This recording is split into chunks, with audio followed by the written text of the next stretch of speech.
Good having you. We're going to jump to our next guest. Joining us now from Capitol Hill, Republican Senator James Lankford of Oklahoma. Good to have you on the show this morning. Good to see you this morning. Good morning. Hey, Senator. So what's your reaction to the president's selection of Brett Kavanaugh?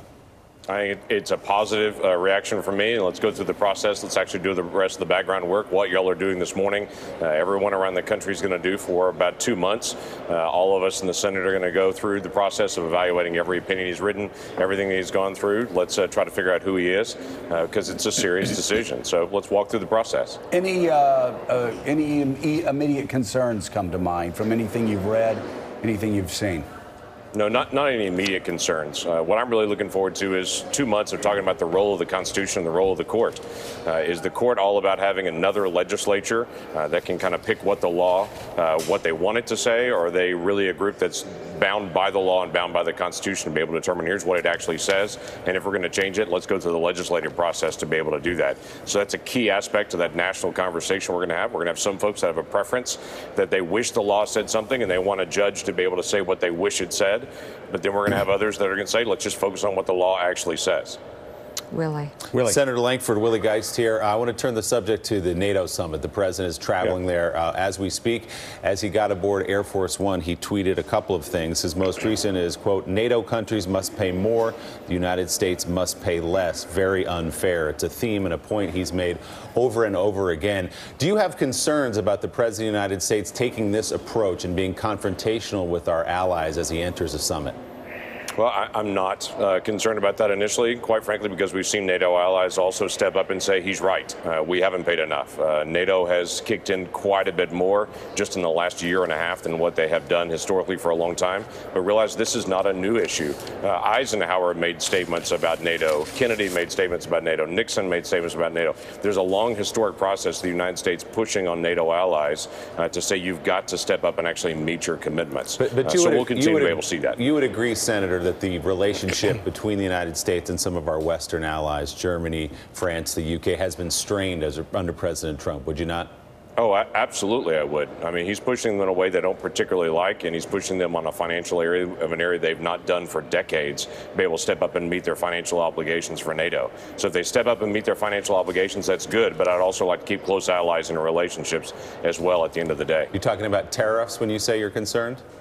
Well, that tariffs is a whole different issue on it. Quite frankly, them meeting their NATO obligations for the international defense and what we're doing in NATO is exceptionally important. But I'd also like to be able to see us be able to solve the tariff issues. One of the prime issues that folks in Oklahoma talked to me about last week when I was traveling around the state is that people in our agriculture are exceptionally concerned about tariffs and the direction that we're going dealing with tariffs, because they want to make sure that we stay open to trade. If you've got wheat or pork or beef, that's a big deal. Senator, are they being hurt by the tariffs, are you hearing?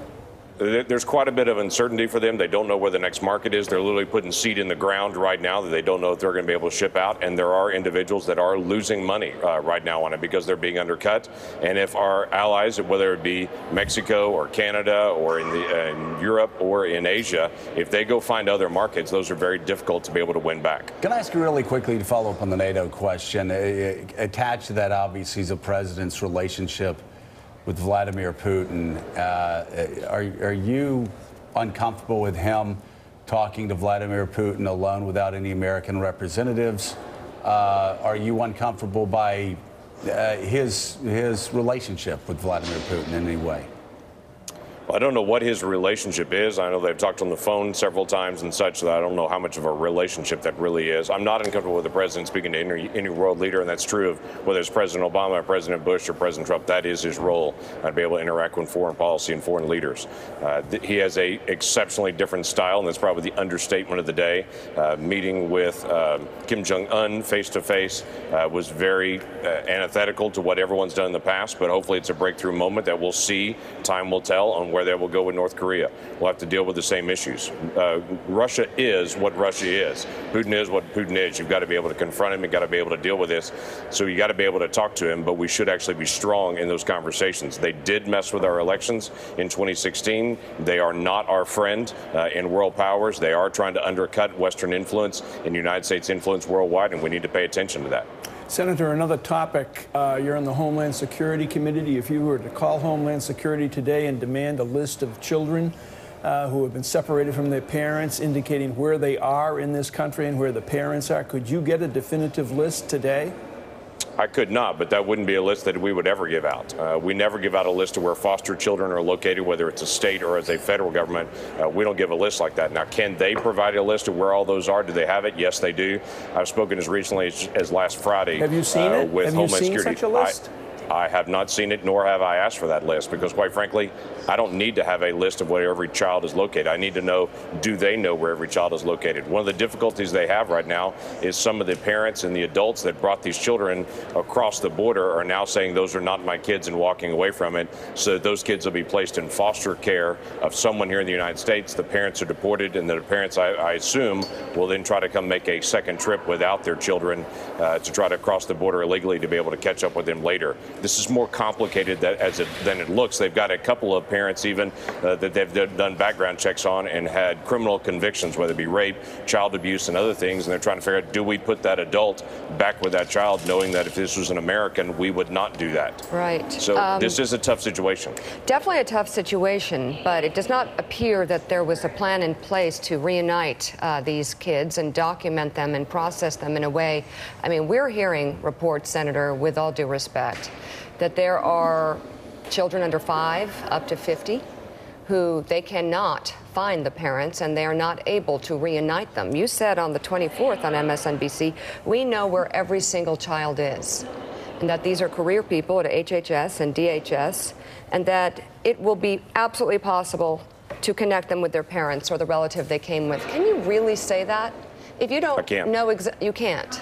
I can. I still feel very confident about that because, again, these are not political appointees, and I've had a little bit of a pushback in the sense that these are individuals that there was no plan to ever reunite them. That's right. The HHS's responsibility is not reuniting. It's taking care of those children and then to be able to know where they are.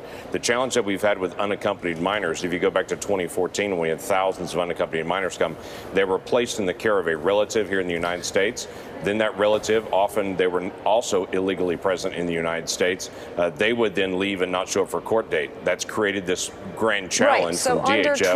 Under President Trump's policy, there was no plan to reunite these kids with their families. I don't take it that way, and I don't mean to be unkind in it, Mika, but the HHS's role is to provide them care, to be able to know where they are, and then the DHS process is actually walking through the prosecutions for these adults to be able to figure out if they qualify for asylum. If so, they're reunited, or if not, they're deported, and then we reconnect the children at that point. So the challenge of they were never planning to reconnect. This was not the United States taking children away and saying we're going to put them in foster care, and because you crossed our border, we're not going to allow you to have your children back. It's two different agencies. HHS has one responsibility, DHS has another, but they always track where each one is. Neither has a plan to reunite them. Neither of them. They are reuniting them. They're trying to. We do understand they're trying to, but there isn't a specific plan to reunite them, and there are some that are in question now because they have been separated, and there's a question as to whether they will ever be reunited because there is no plan to reunite them. No, I just disagree with the statement there is no plan. This is not the United States taking children away with no plan to ever give them back to their parents. The challenge is some of those individuals are not their parents. Some of those individuals are traffickers claiming to be their parents. So they're doing DNA tests to be able to evaluate, are these really relatives that we're working through? If they're not a relative, then we're not going to go back and place them with someone who's not a relative. We've got to be able to figure out what to do with them. Some of the adults are saying, we don't want to take these children. We want to be deported and we'll start all over again and come back.